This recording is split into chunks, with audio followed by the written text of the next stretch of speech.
ஒரு மனிதர் உங்களிடத்தில் வந்து உங்களை பற்றி என்னது ஒரு சின்ன தகவல் ஒன்று வந்திருக்குது, இன்ஷால்லா நான் நாளைக்கு சொல்கிறேன்ட்டு போனார்னு வைங்க, அவ்வளவுதான். அவன் முழு ஃபோன் நம்பரை எப்படியாவது எடுத்து என்னது அவனுக்கு கால் பண்ணுறேன். நீங்கள் சொல்லிட்டு போனீங்க, எனக்கு இந்த மற்றவர விஷயங்களை கேட்குறது அவ்வளோ விருப்பமெல்லாம் இல்லை, ஆனாலும் இந்த விடயத்தை பொறுத்த வரைக்கும் என்னன்னு தெரிஞ்சுக்கொள்ளணும்.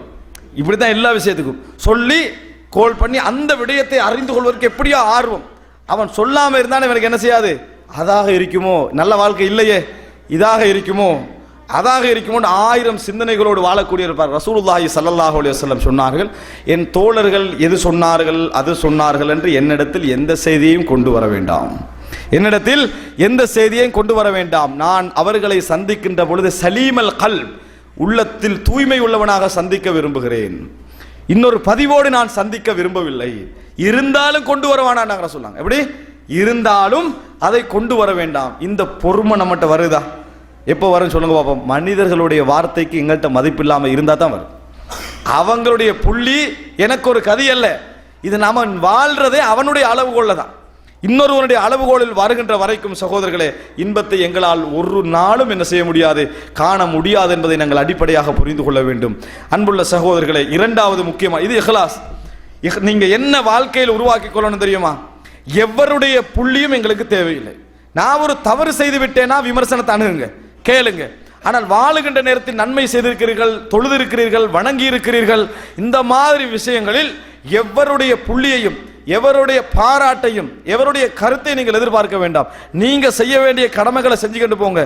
அதை பற்றி தவறான கருத்து வந்தாலும் சரி, நல்ல விஷயம் ஒன்று செய்றீங்க, தவறான கருத்து ஒன்று வருகிறது, அதை பற்றி நீங்க அலட்டிக் கொள்ளவே வேண்டாம். இறைவன் உங்களோடு இருக்கிறான். இன்னல்லாஹ லமஅல் முஹ்ஸினீன், இறைவன் முஹ்ஸினீன்களோடு இருக்கிறான், நலவு செய்கின்றவர்களோடு இருக்கிறான். இறைவன் அதை பார்த்து கொண்டிருக்கிறான். இன்னல்லாஹ லா யுதியு அஜ்ரல் முஹ்ஸினீன், நலவு செய்தவர்களுடைய நன்மை இறைவன் ஒரு காலம் என்ன செய்வதில்லை, வீணாக்குவதில்லை. அஃபனஜஅலுல் முஜ்ரிமீன கல் முஸ்லிமீன், அஃபனஜஅலுல் முஸ்லிமீன கல் முஜ்ரிமீன், முஸ்லிம்களை நாங்கள் குற்றவாளிகளை போன்று ஆக்கி விடுவோமா? என்ன தீர்ப்பு சொல்கிறீர்கள் என்று அல்லாஹ் தஆலா சொல்றான். ஒரு நாளும் இறைவன் என்ன செய்ய மாட்டான், நல்லது எது கெட்டது எது இந்த உலகத்தில் அடையாளப்படுத்தும் வரைக்கும் உங்களை மரணிக்க செய்ய மாட்டான். இறைவனது கையில் அதை விட்டுவிட்டு குடும்பங்களுக்கு செலவழியுங்க, உறவுகளுக்கு செலவழியுங்கள். அவர்களிடத்திலிருந்து ஒன்றை நீங்கள் என்ன செய்ய வேண்டாம், எதிர்பார்க்க வேண்டாம். இந்த இஹ்லாஸான வாழ்க்கை வாழ்ந்து பாருங்கள். விமர்சனங்கள் வரும், அல்லாஹ்விடத்தில் மாத்திரம் முறையிடுவீர்கள். இன்னமா அஷ்கு பத்தி வஹுஸ்னி இலல்லாஹ், எனது கவலைகளையும் என் உள்ள கிடக்கைகளையும் நான் இறைவனிடத்தில் என்ன செய்கிறேன், முறையிடுகிறேன். உங்கள்கிட்ட நான் சொல்லவில்லை என்று யக்கூப் அலைஹிஸ்ஸலாம் சொன்ன அந்த வார்த்தை என்ன செய்யும், வரும். அதற்கு தான் குர்ஆன் சொல்லுது, ஃபஸ்பிர் சபரன் ஜமீலா, அழகான பொறுமையாக பொறுப்பீராக. அழகான பொறுமைனா என்ன? சபரும் பிலா ஷக்வா, முறைப்பாடு இல்லாத பொறுமை. நிறைய பேர் எங்களை பொறுக்கிறாங்க, அங்கலாச்சி தான் பொறுக்கிறாங்க. அவன்கிட்ட சொல்லி இவன்கிட்ட சொல்லி என்றாலும் பொறுமையாக இருக்கிறேன், பாரு அப்படி நடந்துட்டான் என்றாலும் பொறுமையாக இருக்கிறேன். என்னது அவன்கிட்ட இன்னும் எல்லார்ட்டையும் சொல்லித்தான் பொறுமையாக இருக்கிறது. சபரும் பிலா ஷக்வா, அதான் ஃபஸ்பிர் சபரன் ஜமீலா, முறைப்பாடு இல்லாத பொறுமை. இந்த பொறுமை எங்கள்கிட்ட வந்தால் நாங்கள் சுஜூதில் இறைவனிடத்தில் அழுவோம், துஆக்களில் இறைவனிடத்தில் அழுவோம். காரணம், ஒரு இடத்துல வச்சுட்டீங்கன்னா இன்னொரு இடத்துல வைக்க மனசு வராது. வைக்கலேண்டா இறைவன்ட்ட மாத்திரம் என்ன செய்வீர்கள், உங்கள் பாரங்களை நீங்கள் இறக்கி வைப்பீர்கள். இஹ்லாஸில் அப்படி ஒரு அற்புதமான ஒரு கூலி என்ன செய்கிறது இருக்கிறது. இன்பத்தை காணுவதற்கான பயணத்தின் முதல் படி அதுதான் சகோதரர்களே. இதை நீங்கள் என்ன செய்ய வேண்டும், அடிப்படையில் உங்கள் மனதிலே பதிய வைத்துக் கொள்ள வேண்டும். இரண்டாவது, நான் நிறைய விஷயங்களை சொல்ல நினைத்தேன், இன்ஷா அல்லாஹ் இந்த இரண்டாவது பகுதியை மாத்திரம் சொல்றேன். இரண்டாவது என்ன தெரியுமா, பொறுமை. மனிதனுடைய வாழ்க்கையில் இந்த ஈமானிய இன்பத்துடைய ஒரு பகுதியில் இன்னொரு முக்கிய நிறைய அம்சங்கள் இருக்கின்றன. இந்த பொறுமை என்பது இருக்கிறது, இது இந்த சமுதாயத்திலே தவறாக அடையாளப்படுத்தப்பட்ட தலைப்புகள்ல உண்டு. பொறுமை என்கின்ற பகுதி நாம் இன்னும் சரியாக புரிந்து கொள்ளவே இல்லை. நாங்கள் பொறுமை என்ற பகுதியை சுருக்கமாக விளங்கி வைத்திருக்கிறோம். எதில் விளங்கி வைத்திருக்கிறோம்? சோதனை வந்தா, கஷ்டம் வந்தால், நஷ்டம் வந்தால், பிரச்சனை வந்தால் பொறுமை, கோபம் வந்தால் பொறுமை. யாராவது சொர்க்கத்திற்காக பொறுமை என்று விளங்கி வச்சுக்கிறோமா? சொர்க்கத்துக்காக பொறுமைண்டா என்ன? பாவத்தில் பொறுமை, இபாதத்தில் பொறுமை. பாவத்தில் இது ஈமானி என்பதுக்குரிய ஒரு பகுதி. சோதனையில் பொறுமை அது வேறு, அது நான் ஒரு செய்ய வேண்டிய வேலை, ஒரு ஈமான் உள்ளவன் செய்ய வேண்டிய வேலை. இன்பத்தை காணுவோம், எதில் காணுவான் தெரியுமா? பாவத்தில் பொறுமை, இபாதத்தில் பொறுமை. நாங்கள் பாவத்தில் பொறுமை என்று விளங்கவே இல்லை, பாவத்தை விடுதல் என்று தான் விளங்கி வச்சுக்கிறோம். பாவத்தை விடுதல் என்று விளங்கி வச்சுக்கிறோம். பாவத்தில் உண்மையிலே ஒரு மனிதன் பொறுமை தான் காக்க வேண்டும். ஏனென்றால் விடுவதற்கும் அவனுக்கும் இடையில் ஒரு போராட்டம் நடந்து கொண்டே இருக்கும். அந்த போராட்டத்தை நீங்க அடக்கிறது இருக்குதே, அதான் பொறுமை. இந்த போராட்டுவதற்கு அடக்கிறது இருக்குது. ஒருவர் சுபகுக்கு எழுப்பி பள்ளிக்கு வராரு, நீங்க நினைக்கிறீங்களா அவர் ஈஸியா எழுப்பி ரொபோ மாதிரி பள்ளிக்கு வராருண்டு? இது சுபகு தொழாதவங்களை என்ன நினைக்கிறாங்க தெரியுமா? அவருக்கு தூக்கம் இல்லை, அதான் எழும்பி எழுப்பி போறாரு. இவன் இந்த தூக்கத்துடைய பாரம் இருக்குதே, இவனுடைய தூக்கத்துடைய பாரம் தொலை போறவங்களை எல்லாம் அப்படி சிந்திக்க வைக்குது. யாராவது என்னது இவங்கெல்லாம் தொலை போறாங்களோ, முன்சப்புல போய் நிக்கிறாங்களோ, அவர்களை எல்லாம் எப்படி இவனுக்கு சிந்திக்க வைக்க, இவன் தூக்கத்துல பாரமாக்கிறானே, அதை வச்சு எப்படி தூக்கத்தோட போறாங்க. நிச்சயமா ஆள என்ன செய்வாரு? தூக்கம் இல்லாதவரை தான் இருப்பாரு, அல்லது அந்த நிமிஷத்துல அவருக்கு வேலையா இருக்கும். அப்படியே என்ன செய்யறாரு? அப்படியே ஒரு குரூப் இருக்குது. லீவு நாளில் பள்ளி காண முடியாது, ஏன் வேலை நாளில் மட்டும் நேரத்தோட எழும்ப வேண்டியிருக்கீங்க, அதனால சுபுக்கு வாரது. அப்படி ஒரு சமூகம் இருக்கத்தான் செய்யுது. ஆனால் இந்த மாதிரியான ஒரு தவறான ஒரு பாவங்கள் சமுதாயத்துக்கு மத்தியில் இருப்பதை நாங்கள் என்ன செய்கிறோம்? பார்க்கிறோம். அன்புள்ள சகோதரர், அப்படி இல்லை. சுபக நேரத்தில் நீங்கள் எழும்புறீங்க சொன்னாங்க, 3 படிக்கட்டை சொன்னாங்க தானே, 3 முடிச்சு அவளும் சொன்னாங்க. எலும்பி இருந்தா, பொதுவெடுத்தா, தொழுதா, 3 படிக்கட்டத்தில் முடிச்சு அவளும். இந்த 3 இடங்களும் உங்களோட உள்ளம் போராடக்கூடிய இடங்கள். 2 மணிக்கு தூங்கினே என்று சொல்லும். எழும்பின உடனே என்ன சொல்லும்? இன்றைக்கு 2 மணிக்கு தான் தூங்கினாய். டக்குன்னு நினைச்சு பாருங்க, 8 மணிக்கு தூங்கின நேரமெல்லாம் எழும்பிக்கிறானா நினைச்சு பாருங்க. அதுதான் சப்ஜெக்ட். அந்த இடத்துல நீங்க உங்களோட உள்ளத்துல பொறுமையை கொண்டு வர வேண்டும் என்றால், 8 மணிக்கு நம்ம தூங்கினமே பொறுமையாக இருந்தோமா, 9 மணிக்கு தூங்கினமே எழும்பினமா, எழும்ப மாட்டோம். அப்ப சைத்தான் அந்த நிமிஷத்துக்கு வருமே, இந்த நிமிடத்தில் நீங்களோட உள்ளத்துக்கு சிந்தனை கொடுத்து உங்களோட உள்ளத்தை அடக்கி, இந்த தூக்கத்தை நான் இன்றைக்கு விட்டால்தான் சொர்க்கத்தில் நிம்மதியாக தூங்க முடியும். அப்போ ஒருவன் ஒரு இன்பத்தை நினைத்து இன்னொரு இன்பத்தை விடுகின்ற பொழுது ஏற்படுகின்ற போராட்டத்தை அடக்குகின்ற நேரம் இருக்கிறதே, அதுதான் பொறுமை. அதான் அல்லாஹ் தஆலா சொல்கிறான், என்னது? இன்னமா யுவஃபஸ் சாபிரூன அஜ்ரஹும் பிகைரி ஹிசாப். நல்ல பொறுமையாளர்கள் நாளை மறுமையில் தங்கள் கூலிகளை முழுமையாக வழங்கப்படுவார்கள். பொறுமையாளர்களுக்கு தான் என்ன செய்யும்? சொர்க்கம் வழங்கப்படும். வஅ்முர் அஹ்லக பிஸ்ஸலாத்தி வஸ்தபிர் அலைஹா. உங்கள் குடும்பத்துக்கு தொழுகையை ஏவி அதில் பொறுமையாக இருங்கள். அது எப்படி பொறுமையாக இருக்கிற? தொழுகையில உங்களோட உள்ளம் என்ன செய்யும்? உலகத்தை நோக்கி போராடும், விட சொல்லும், கடைபிடிக்க இயலாம போகும். ஒரு நாளைக்கு 5 நேரம் என்பதனால பல சிக்கல்கள் ஏற்படும். அதெல்லாம் தாண்டி என்ன செய்ய வேண்டும்? உள்ளத்தை போராட நினைப்பது. ஒருவர் சாராயம் குடிக்கின்ற வளமை இருந்திருக்கும், விற்றிருப்பாரு. அதை என்ன செஞ்சிருப்பாரு?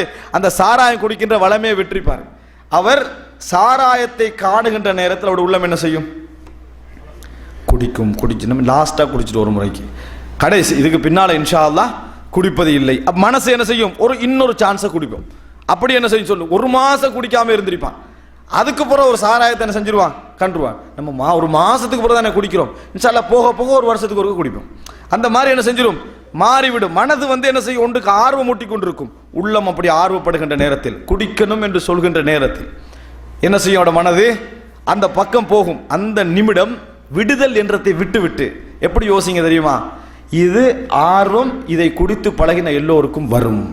முதலாவது நினைக்கணும், வராம இருக்காது. வருவதில்லையே நிறைய பேர் என்ன நினைக்கிறாங்க? குடிக்காம இருக்க மனசு வருதில்லை. வராது. இன்பம் என்றால் அதுக்கு ஆசை வருகின்ற நிலையில் தான் உள்ளத்தை அல்லாஹ் படைத்திருக்கிறான். அந்த நிமிடத்தில் அந்த மனிதன் என்ன நினைக்கணும் தெரியுமா? குடிக்கிற ஆசை வரும், அது வரும், அதுல சந்தேகம் இல்லை. அது நான் இப்பையும் வரும், 60வது வயதிலையும் வரும், மரணப்படுக்கையில் எனக்கு வரும். அதுல தவிர்க்க முடியாது. வருகின்ற நேரத்தில் சொர்க்கத்தில் எனக்கு கிடைக்கக்கூடிய அந்த மதுபானத்தை நினைத்து நான் பொறுமை காப்பதற்கு தான் சொர்க்கமே. அதுக்கு தான் சொர்க்கம். போராட்டம் வராம இருக்கிறதுக்கு சொர்க்கம் அல்ல. அப்படி ஒரு மனிதர் இந்த உலகத்துல இல்லேன்னு நினைச்சிட்டு என்ன நினைங்க? இப்ப உள்ளம் போராடுதே, இதுக்கு எதிராக நான் போராடி பொறுமை காக்கிறேனே, இதுக்கு தான் சொர்க்கமே. இதற்கு தான் சொர்க்கமே என்று நீங்கள் நினைத்து பழகுங்கள். உள்ளம் இன்பத்தை காணும். உள்ளம் என்ன செய்யும்? ஈமானி இன்பத்தை. இதற்கு பின்னால் சினிமா பார்ப்பது இல்லை. இப்படி இளைஞர்கள் 1000கணக்கில் முடிவெடுத்துக்கிறாங்க. 1001வது தடவை என்ன செய்வாங்க? இன்று மாத்திரம் பார்ப்போம் அப்படின்னு என்ன செய்வாங்க? முடிவெடுப்பாங்க. இது நிறைய பார்க்குறோம். ஒவ்வொரு ரமலான் வார நேரத்திலே முதலாம் ரமலான் என்ன முடிவு? இன்ஷா அல்லாஹ் இந்த ரமலானை எப்படியாவது ஒழுங்காக பயன்படுத்துறது. ரமலான் 29ல் என்ன முடிவு? இந்த ரமலான் போயிட்டு இன்ஷா அல்லாஹ் அதுக்கு அடுத்த ரமலானை ஒழுங்காக பயன்படுத்துவது. இப்படியே கொஞ்சம் 20 ரமலான் என்ன செய்கிறோம்? பேத்து இப்படியே போற. என்ன காரணம்? எங்களோட உள்ளத்திற்கு அந்த பாவத்திற்கும் எங்களுக்கும் இடையிலான போராட்டத்திலான பொறுமை தெரியவில்லை. அதை என்ன செய்யவில்லை? நாங்கள் உணரவில்லை, விளங்கிக் கொள்ளவில்லை. சகோதரர்களை நினைத்து பாருங்கள். பாவம் இந்த உலகத்தில் உயர்தரத்திலே இருக்கக்கூடிய அவுளியா தரத்திலே உள்ளவனுக்கு இன்பத்தாக தெரியும். அதை என்ன செய்ய முடியாது? தவிர்க்க முடியாது. சைத்தான் நினைச்சான்னா இந்த செகண்ட் என்ன செய்யலாம்? அதை இன்பமாக காட்டி விடலாம். இன்பத்திலிருந்து தவிர்க்க வேண்டும் என்று நினைச்சு போனவங்க தான் துறவிகளாக போனவங்க. அந்த இன்பம் என்ற சிந்தனை வருதே பாவம், அதிலே இருந்து தவிர்த்து போனார்களே, அவர்கள் தான் துறவிகளாக போனார்கள். இஸ்லாம் என்ன சொல்லு தெரியுமா? துறவியாக போனாலும் சைத்தான் அங்க வந்து என்ன செய்யலாம்? உன்னை கெடுக்கலாம். நீ என்ன நினைக்கணும் தெரியுமா? இந்த போராட்டத்தில் பொறுமை காத்துக்கொள். உனக்கு போராட்டம் வரும். எல்லோரும் ஆசையில் சமம், எல்லோரும் ஆசையில் சமம். ஒருவரது சூழலில் இல்லாத தவறு இன்னொருவருக்கு இருக்கும். சிகரெட் பழக்கத்தை விட்டிருப்போம், குடிக்க மாட்டோம் விட்டிருப்போம். ஆனா என்ன செய்யும், திருப்பி உள்ளத்துல ஒரு தடவை நம்ம இந்த நாட்டை விட்டு போகிறோம், கடைசியா குடிச்சுக்கொள்வோம் அப்படின்னு என்ன செய்யும், ஒரு நினைவு வரும். அந்த வருகின்ற நேரத்தில் என்ன நினைக்கணும், இந்த நினைவு 10 வருடத்துக்கு பின்னாலும் வரும். வராதுன்னு நினைக்கிறாங்க. அதனால தான் பாவத்தை விடையலாம் இருக்கு. நான் இன்னும் சரியா பயிற்சி எடுக்கவில்லை, இன்னும் சரியாக வரவில்லை. அப்படி இல்ல, அந்த மாதிரி மாற்ற முடியாது. உங்களுக்கு 20 வருஷத்துக்கு பின்னால் அந்த ஆசை வரும். வருகின்ற நேரத்தில் பொறுமையை பயன்படுத்தினால் தான் என்னால் என்ன செய்ய முடியும், தவிர்க்க முடியும் என்ற மனநிலை உருவாக்குங்க. என்ன நினைக்கணும், அப்படி குடிக்கிற நேரத்தில் இப்ப எனக்கு ஆசை வருவது நியாயமானது, மற்றவர்களை விட எனக்கு ஆசை வருவது இன்னொரு வகையில் என்னது நியாயமானது. ஆனாலும் இந்த நேரத்தில் நான் என் உள்ளத்தில் அதில் அடக்கி அதன் பக்கம் போகாமல் சொர்க்கத்தில் இறைவன் தரக்கூடிய இன்பங்களை நான் ஞாபகப்படுத்தி போறேனே, இந்த பொறுமைக்கு தான் சொர்க்கம், இந்த பொறுமைக்கு தான் சொர்க்கம். வஸ்தஈனு பிஸ்ஸப்ரி வஸ்ஸலா, தொழுகையை கொண்டும் பொறுமையை கொண்டும் உதவி தேடுங்கள். பொறுமையை கொண்டும் என்ன செய்யுங்கள், உதவி தேடுங்கள். இந்த பொறுமையை என்ன செய்ய வேண்டும், நாங்கள் பழக்க வேண்டும். இந்த நிலை நம்மளுக்கு என்ன செய்யவில்லை, வரவில்லை.